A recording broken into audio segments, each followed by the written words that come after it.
సూర్యాపేట పరువు హత్య కేసులో సంచలన విషయాలు వెలుగులోకి వస్తున్నాయి. కృష్ణను హత్య చేసి మృతదేహంతో నిందితులు రాత్రంతా తిరిగినట్టు పోలీసులు గుర్తించారు. మృతదేహాన్ని పాత సూర్యాపేటకి తీసుకెళ్లి భార్గవి నాయనమ్మ బుచ్చమ్మకు మృతదేహాన్ని చూపించినట్టుగా పోలీసుల విచారణలో వెల్లడైంది. భార్గవి సోదరుడు నవీన్ స్నేహితులతో కలిసి మృతదేహాన్ని కట్టంగూరు నకిరేకల్ సమీపంలో పడేయాలని ప్లాన్ చేసి వీలు కాపాడంతో తిరిగి పిల్లల మరి చెరువు కట్ట వద్దకు తెచ్చినట్టుగా పోలీసులు నిర్ధారించారు. ఈ హత్య కేసులో ఇప్పటికే 5గురిని పోలీసులు అరెస్ట్ చేశారు. భార్గవి నాయనమ్మ బుచ్చమ్మపై సైతం కేసు నమోదయ్యే అవకాశం కనిపిస్తోంది. తొలి నుంచి భార్గవి కృష్ణ ప్రేమ పెళ్లిని బుచ్చమ్మ వ్యతిరేకిస్తూ వస్తోంది. ఈ కేసులో మరికొందరు ఉన్నట్టుగా ఆరోపణలు వస్తున్నాయి.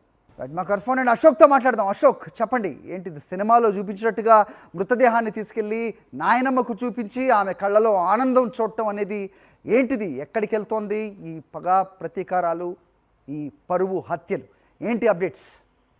హరి, వడ్లకొండ కృష్ణకు సంబంధించినటువంటి పరువు హత్య విషయంలో పోలీసులు విచారణ చేస్తున్న కొద్దీ విస్తుపోయేటువంటి వాస్తవాలు కూడా వెలుగులోకి వస్తున్నటువంటి పరిస్థితి కనిపిస్తుంది. 6 నెలల క్రితం ప్రేమ వివాహం చేసుకున్నప్పటి నుంచి కూడా ఆ కృష్ణని హత్య చేసేందుకు నాయనమ్మ బుచ్చమ్మ మనవళ్ళు అయినటువంటి నవీన్ తో పాటు వంశీని కూడా పురమాయించినట్టు కూడా పోలీసుల విచారణలో వెలుగులోకి వస్తున్నటువంటి పరిస్థితి ఉంది. ఆదివారం సాయంత్రం ఇంటి నుంచి ఒక పథకం ప్రకారం కృష్ణని బయటికి రప్పించిన తర్వాత అతన్ని ఒక వ్యవసాయ క్షేత్రం వద్ద హత్య చేసి ఆ తర్వాత ఆయన ఆత్మకూరు ఎస్ మండలం పాత సూర్యాపేట వద్ద బంధువుల ఇంట్లో ఉన్నటువంటి బుచ్చమ్మ వద్దకు తీసుకెళ్లారు. తీసుకెళ్లిన తర్వాత డెడ్ బాడీని చూపించిన తర్వాత ఆమె ఒక చిరునవ్వు నవ్వి పని అయిపోయిందా అన్నట్లు కూడా ఆమె ఒక ఫేస్ ఫీలింగ్ కూడా పెట్టినట్టు కూడా తెలుస్తుంది. ఆ తర్వాత నల్గొండకు తీసుకొచ్చి నల్గొండలో ఉన్నటువంటి నవీన్ స్నేహితుడైనటువంటి ఒక వ్యక్తి సందీప్ మరి మరొక వ్యక్తి అనేది కూడా తెలియాల్సినటువంటి అవసరం ఉంది. ఎందుకంటే ఈ కేసులో ఇప్పటికే సందీప్ అనే ఒక వ్యక్తిని అరెస్ట్ చేశారు.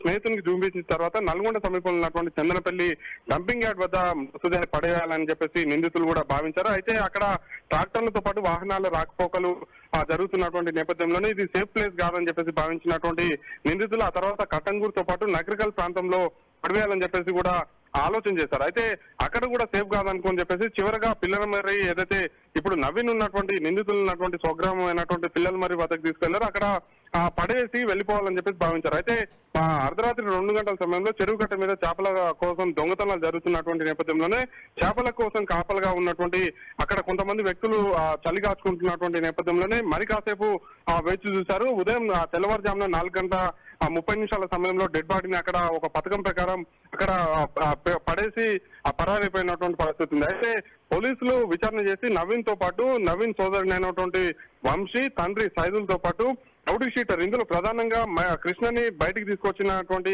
వ్యక్తి, ఫోన్ చేసి బయటికి తీసుకొచ్చినటువంటి వ్యక్తి మహేష్ ఎవరైతే ఉన్నారో మహేష్ తో పాటు మరొక వ్యక్తి సందీప్ ను కూడా ప్రస్తుతం అయితే పోలీసులు అయితే అదుపులోకి తీసుకున్నారు. పోలీసుల అదుపులో ప్రస్తుతం 5గురు ఉన్నట్లు కూడా తెలుస్తుంది. ఈ హత్యలో మొత్తం అంటే బుచ్చమ్మ పేరు కూడా ఇన్వాల్వ్ చేసేటువంటి అవకాశం ఉంది. ఎందుకంటే మొదటి నుంచి కూడా 6 నెలల నుంచి కూడా హత్యకు పురమాయించినటువంటి వ్యక్తి బుచ్చమ్మ కూడా పోలీసులు భావిస్తున్నటువంటి పరిస్థితి ఉంది. బుచ్చమ్మతో పాటు మరొక 3 అంటే మొత్తం 9 మంది కూడా ఇన్వాల్వ్ అయితే కూడా పోలీసులు అయితే ప్రాథమికంగా ఒక అంచనాకు వచ్చినటువంటి నేపథ్యంలోనే మరికొన్ని అరెస్టులు కూడా జరిగేటువంటి అవకాశం అవుతుంది.